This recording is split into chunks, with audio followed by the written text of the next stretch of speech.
tracks. We really haven't done a lot with the association cortices at this point. So, and your friend, your enemy, your love, your hate, whatever, the homunculi. So we have the motor homunculus, the somatosensory homunculus.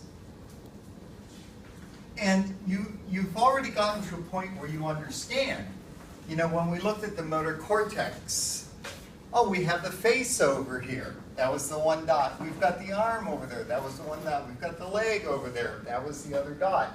So it does start to make a little bit of sense as you're looking at the way information moves and travels. We looked at the signals as they're leaving the cord, which are really important. We looked at, oh yes, the autonomic nervous system, because that was not on the first exam. It is on this exam, so we'll touch base on that. But signals coming in and signals going out. We could make the argument that what they're showing you here is a reflex arc, all right? We have an afferent neuron, we have an interneuron, we have an efferent neuron, and then you see this signal here is going to head on up to the brain. It's going to take something up to the brain. So that's all that's showing there. We've touched on this a couple of times this semester, and I just want to bring it back to you. Because once again, in here, this posterior vascular supply, the anterior vascular supply. This posterior vascular supply serves the posterior or dorsal column there. So this should make perfect sense to you. And then we really got into the nitty-gritty of motor tracks and motor pathways in looking at the lateral and the medial motor systems. You really should know what each of these is responsible for. You know, lateral cortical spinal tract, contralateral limbs, rubrospinal tract. It's associated with the contralateral limbs. What exactly is going on is not entirely clear. When we get into the medial motor system, we've got the anterior cortical spinal, axial and girdle muscles. That's all the muscles of your torso, essentially. It's not the muscles controlling your legs and arms. Vestibulospinal tract. Now this should make sense. Vestibulospinal, balance, position of head and neck. Your head and neck, you have to be able to understand what's going on with your head and neck in order to have good balance. So it does make some good sense. Reticulospinal tract, automatic posture, gait-related movements. In many respects, this is taking information from a number of areas and correlating them so that you can walk, which is really contralateral limbs, without thinking about it. Okay? It's really important. Does that make some sense in the big picture? Tectospinal tract, coordination of head and eye movement. Head and eye movement, bang. You know, every time you move your head to look around, your eyes are tracking. Now, that to you might seem intuitive, but it's not. Because as I'm looking around the room, I can be scanning over that way and still looking over here. Oh, that's really weird. Because I have this ability to coordinate what I want to see with my eyes while my head is still moving. So you should know all of those. We walked through, looked at individual tracks. We'll take another look at these in just a minute. And I said you should know where the cell bodies are, you should know where the points of decussation are, you should know where the synapses are. So let me go. All right. So lateral cortical spinal. All right? Cell body comes on down, decusses at the pyramid. Where's the pyramid? The medulla. Bang. All right. Goes on down, lateral cortical spinal tract. Synapses in the gray matter and exits. Bang. Straightforward. Okay? Rubrospinal starts at the red nucleus, immediately decusses. Yeah. So see if we damage like whatever like before the like for example if we damage a pons. Okay, that's not before, that's after. Yeah, after. I'm sorry. Okay, and that's, no. It's really important to remember that because this is where the signal is starting. So if we're in the pons and we damage it. We damage the pons, and then whatever from the pons down, then will Gone. be contra side.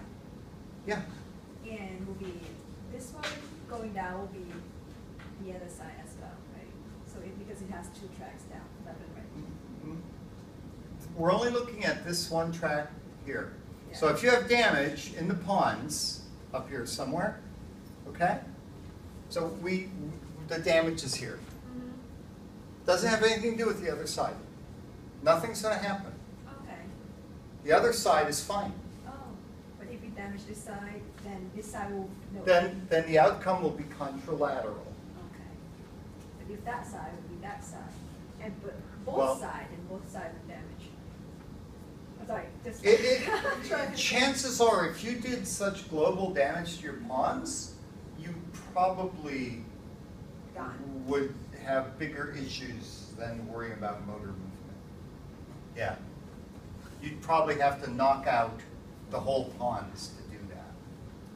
And if you knock out the whole pons, I would think you might be known as formerly alive. So, well, think about it. Could you damage the pons, which is sitting kind of right here, No. okay, with a stroke? Maybe stroke most likely to knock out the pons would involve the basilar artery. Oh, if I'm going to knock out the basilar artery, because all of the pontine circulation comes off of the basilar artery, oh, if I'm going to knock out the basilar artery, I'm probably going to drop over dead. So, Yeah, it just. so yeah. Yeah, just, yeah. So, Yeah. pretty much you should expect unilateral damage. Red nucleus decusses, comes on down, lateral column, synapse in the gray matter, go on out.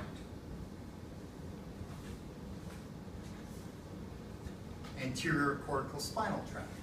All right, signal, come on down, come on down, come on down. Oh, look, it doesn't really decuss. It becomes bilateral in the cord. So here, it bifurcates. Signals go up. So it's bilateral. Okay?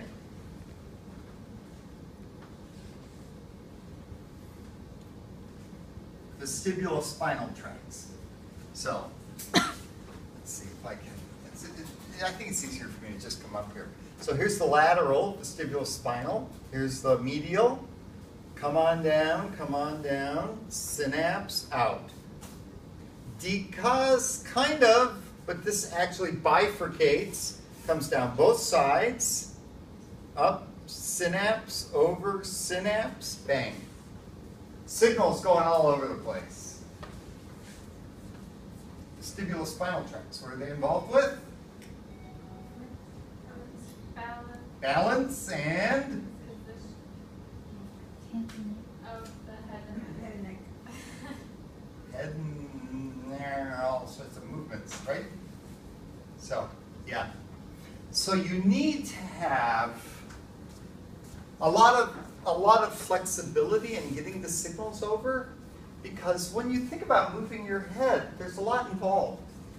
There's you know, you get inputs that want to take you to one side, but you have to use all the inputs to kind of keep your center of balance going.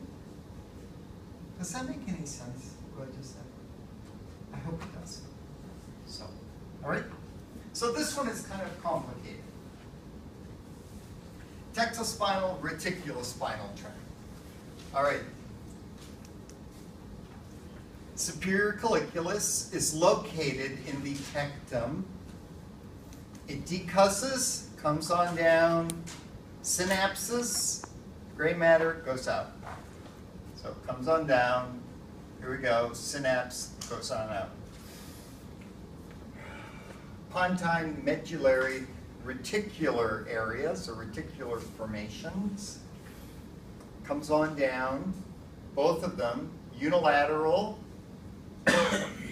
ipsilateral, so they're on one side and they're on the same side they start from, synapse, and go on out.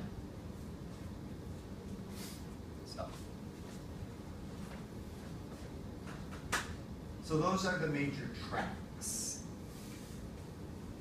Getting your efferent signals to the targets can be complicated. The simple scenario are your somatic efferents. Those are essentially going to all of your skeletal muscle. So everything we talked about going to your contralateral limbs, this is it.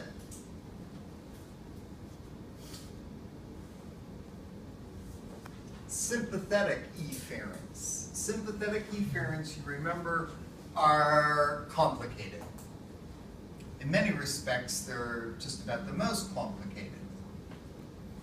We have signals that come through the white ramus, heading into the sympathetic chain ganglia. Some of those signals pass through the ganglia, some will synapse in the ganglia. Those that synapse in the ganglia can come right out through the gray ramus and go to a target. Or they can ascend and go and synapse. They can descend. They can, once they're in the chain, they can do many things. For the ones that just pass through the chain, they are going to synapse at, and I have no idea why he calls these prevertebral ganglia, because since these are efferent signals, this ganglion is postvertebral, technically speaking. Does that make sense? Because you're starting here and headed out. So, however you want to visualize and think about it is fine with me. I will not ask you a question about a vertebral or a postvertebral ganglion. I will ask you about that ganglion or have you describe it, whatever. All right? So, I saw that's a piece of confusion in here that drives me crazy personally. Remember, don't forget, the gray ramus and the white ramus, they really are important. Parasympathetic signals come out, they bypass the rami because they're not going to the sympathetic chain, and they go to a target ganglion somewhere.